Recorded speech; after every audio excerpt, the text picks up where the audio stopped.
일산 지역 사회 개편을 잡고 계십니다.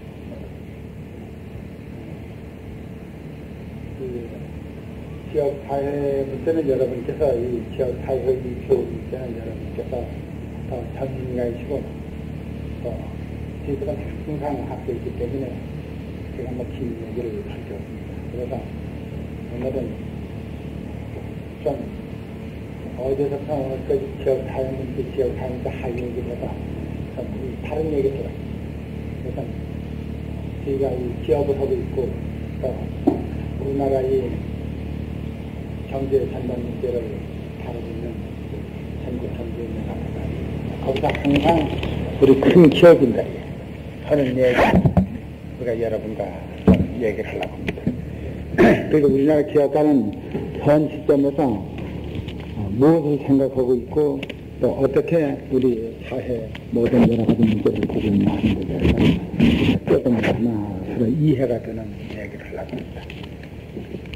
그리고 오늘날 한국의 이 경제 문제, 그래서 여러분들이 생활을 하면서도 느끼는 그대로 또 신문에 나는 그대로 그 틀에서 크게 벗어나는 게 없습니다. 그리고 우리나라의 지금 현 시점에서 가장 어려운 문제는 여러 가지가 다 우리같이 개발도상국가의 여러 경제 어려운 문제가 다 순조롭게 그만하면 잘 되고 있습니다만 한 가지 어려운 문제는 우리가 외국에 빚이 많다는 것이 어려운 문제입니다. 이 빚은 현재 400억 불 이렇게 우리가 외국 빚을 지고 있고 그 이자는 약 30억 불에서 40억 불의 이자를 1년에 지불을 해야 합니다. 40억 불을. 그래서 우리나라에 큰 어려운 문제가 아닐 수 없습니다. 이런 문제는 어떻게 그럼 현재의 상태에 도달했느냐 하면은 2차 대전 후에 독립된 국가로 우리는 자본 기술이 없었습니다. 그러나 2차 대전 후에 한국 동란 이후 우리는 국빈의 상태에서 미국의 구호 물자, 구호 양국에 우리는 겨우 국빈의 생활 속에서 이 식상을 영할 그러한 아주 최영세 바닥의 생활을 했습니다.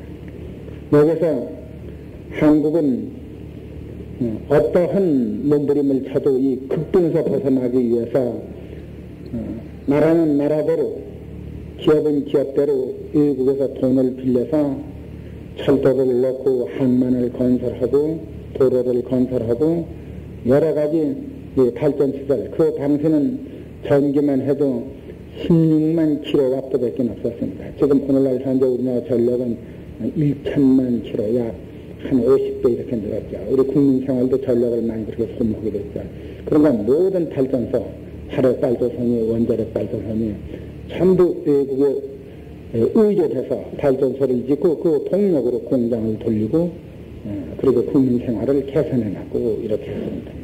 그리고 기업은 기업대로 물론 자본도 없고 기술이 없기 때문에 기술도 돈을 주고 사오고 자본도 전부 차관으로 끌어들여서 우리나라 산업을 시작을 했습니다. 그래서 우리나라 정부가 사실은 아주 대단히 과감하게 모든 기업의 그 사업기술을 믿고 정부가 그 차관을 보증을 섰습니다. 그 차관을 보증을 쓰는 대신 그 사업이 끝까지 되지 않아서 부도가 날 적에는 그 차관을 제출해서 빚을 내서 하는 사업은 사업가는 형무소로 대부분 갔습니다. 그럼 어떻게 말하면 한국의 기업은 십자가를 걸머지고 차관을 빚을 얻어서 기업을 시작했다. 이렇게 해석할 수도 있습니다. 이런 많은 곡절을 겪고 부채를 지고 사업을 했습니다. 그랬는데 그러나 1980년 때는 약 200억 불의 부채가 있었습니다. 그러나 이 오일 쇼크 이후에 기름값이 과거 한 달에 2불 70전 80전 이렇게 하던 것이 좀 30불 35불 선에까지 올랐습니다. 그러니까 10배가 기름이 오르는 바람에 한 달에 기름을 사들이는 돈은 1년에 기름을 사들이는 돈은 60억 불로 이렇게 늘어났죠. 현재도 우리가 약 60억 불의 금년도 기름을 사고 있습니다. 그러나 물론 수출을 하고 과거에 진 부채 이자를 물었다 그러지만은 우리는 그 80년, 81년대 그 격동기에 우리는 79년에 박 대통령 돌아가시고 그 회사 같은 그 격동기에 수출은 줄고 그 외채는 쉴 새 없이 나라에 그러니까 그 어려운 소용돌이 소리 있든 말든 이자는 계속 늘고 수출은 줄고 기름값은 오르고 이렇게 하는 바람에 부가 그 박 대통령이 돌아가신 79년서부터는 부가 한 2, 3년 동안에 이자가 늘고 그 다음에 기름을 사오는 그런 어려움에 부딪히고 그래서 약 200억 불이 늘어서 지금 400억 불이 됐습니다. 그래 현재 이것은 정부도 여러 가지 온갖 힘을 기울여가지고 이 국제 수지 개선을 하려고 합니다. 그러니까 지금 금년에도 약 한 10몇 불의 의체는 더 는다. 그럴 수밖에 없죠. 3, 4, 10억 불의 이자를 물기 때문에 의체가 그대로 있더라도 이자만 내는 것만 가지고도 원칙적으로 국제 수지가 의체가 없다고 하면은 오히려 의체 이자가 없다고 하면은 3, 4, 10억 불 줄 수가 있는데 의체 이자를 물기 때문에 그거를 무니까 합쳐가지고 약 한 15, 6불, 15억 불 국제 수지가 증가된다. 이런 계산이 나오는 것입니다. 그러나 이런 큰 숫자는 누가 감당할 것이며 누가 해결할 것이며 이것은 물론 기업이 더 적극적으로 산업을 개발하고 새 상품을 개발해서 수출을 더 증대하는데도 큰 역할을 하겠지만은 여기 못지않게 이 사실은 국민이 다 알고 있고 온 세계가 다 알고 있습니다. 온 세계에서 우리나라에 은행에서 돈을 줄 적에 그 나라 빚이 얼마 있는지 갚을 능력이 얼마 있는지 모르고 빚을 갖고 줄 일은 많은 겁니다. 계속해서 우리나라는 아직 빚을 얻었을 여유는 있다고 보겠지만은 우리가 이것은 굉장히 많은 이자를 외국에 지불하기 때문에 이것은 큰 문제다 이렇게 생각합니다. 3, 4, 10억 불의 이자를 외국에 낸다고 하는 것은 여간 큰 일이 아닙니다. 그래서 이것은 그럼 아주 어려운 문제냐? 어려운 문제는 아닙니다. 어떻게 정부가 국민에게 호소를 해서 국민의 협조를 얻느냐 하는 것이 그 열쇠입니다. 그러면 우리는 지금 오늘날 한국의 이 생활 형태가 의식주의에 있어서 하나도 원자재를 외국에서 달러를 주고 안 사오는 원자재는 하나도 없습니다. 의복에 있어서 모든 이 합성 석유화학 제품의 석유화학 원료를 전부 외국에서 사와야 하고 입는 옷에서 그 먹는 식량, 쌀은 어떻게 자급자족 된다 그러지만은 모든 밀에서부터 빵을 만드는 밀에서부터 설탕에서부터 그 다음에는 이 소고기에서부터 또 축산을 한다 그래서 그 사료도 몇십만 돈씩 외국에서 사들이고 있습니다. 이런 국민 생활에 오늘날에 과거 극빈에 의한 향상된 것은 전부 외국의 이 자재, 식량 모든 데 의존해서 우리의 생활이 향상돼 나가고 있는 것입니다. 그러면 우리 국민들이 이 아주 일치단결해서 외채를 전략하기 위해서 우리가 노력을 한다면 이건 하나도 어려운 문제도 아닙니다. 우리가 생각을 해보십시오. 설탕만 해도 원당을 2억 불을 사드린다. 설탕을 우리가 3숟가락 먹든가 1숟가락 먹었다 그래서 우리 국민 건강에 해로울 게 하나도 없습니다. 오히려 설탕을 더 먹어서 국민 건강에 해가 있으면 있었대요. 우리가 현재 먹는 설탕을 3숟가락 먹든가 1숟가락을 줄인다거나 이렇게 한다 그래서 국민 건강에 해로울 게 하나도 없습니다. 또 커피차도 그렇습니다. 그것은 물론 우리 생활 습관이고 또 생활의 향상에서 오는 그 한 인식이지만은 커피를 덜 먹었다 그래서 또 우리가 하루 2잔 먹던 걸 한 잔으로 줄이고 또 커피를 먹던 것을 다른 차로 돌렸다고 해서 우리 국민 건강에 해로울 게 하나도 없습니다. 이것은 우리 국민이 모든 4천만 국민이 그리고 더욱이 가정을 맡아 있는 주부들이 조금만 신경 쓰면은 외채를 원료로 하는 모든 것은 아주 급격히 줄일 수가 있습니다. 또 맥주에 있어서도 그렇습니다. 한국 우리가 재래의 오리 맥주 등 크라운 맥주 먹으면 되는 겁니다. 여기서 다시 더 한 발자국 더 나가서 이를테면은 하이네켄이라는 요지간 그 맥주 이런 거는 그 조그만 한 병에 25센트 로열티를 지불한답니다. 기술료를. 그 맥주도 그저 비싼 건 좋다고 먹어야 되는 거죠. 그런 데서 오는 그 달러의 낭비 이런 것은 하나하나 우리가 따지면은 그 전략할 길이 너무도 많습니다. 그리고 우리는 1년에 우리가 금년에 한 15억 불 이 적자는 한결만 하면은 15억 불 적자에 국제수제 적자를 당장 15억 불, 20억 불 흑자로 돌릴 수가 있습니다.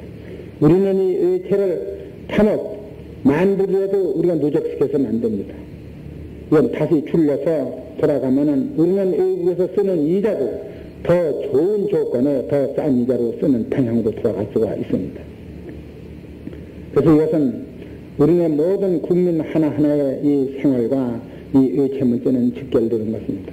그리고 그 큰 빚은 나라가 해결해야지, 정책자가 해결해야지, 나라가 해결할 도리도 없고 정책자가 해결할 도리도 없습니다. 이것은 해결하는 것은 온 국민의 협력을 얻어서 국민 스스로가 우리나라의 빚은 우리 스스로가 해결해야 한다는 길입니다.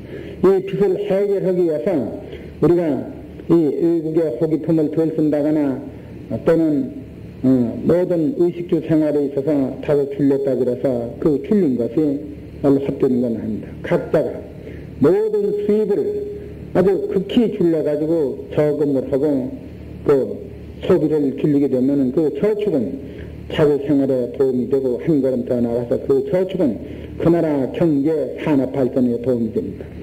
그리고 이것은 우리 의식주 생활에서 오는 의체의 누적뿐만 아니라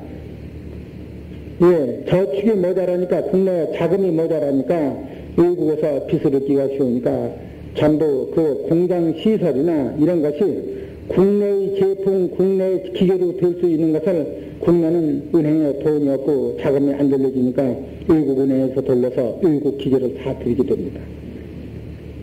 우선 만약에 우리가 국민들이 모든 생활을 전략함으로써 소비 원료를 적게 들여오게 되고 저축에 의해서 그 외국에서 빚을 들여서 공장을 질까 국내 저금에 의해서 빚을 지고 이렇게 되면은 그 발생되는 효과는 몇 가지 분야로 다 국가 경제에 말할 수 없는 큰 도움이 되어 나가는 것입니다. 그리고 우리의 생활에 있어서 현재 이상 어떻게 생활을 줄일 수 있느냐 이렇게 생각하지만은 그것은 얼마든 더 줄일 수 있다 이렇게 생각을 합니다. 저는 현대에 모여있는 모든 종업원들한테 늘 호소를 합니다. 오늘 아침에도 우리가 이 현대 종업원들을 우리 7시 반 이 조회 때야 제가 간곡한 부탁을 했습니다만 우리 현대에 있는 종업원들은 우리가 그 넉넉지 못한 그 봉급이지만은 가장 우리나라에서 저축을 제일 많이 하는 종업원들입니다.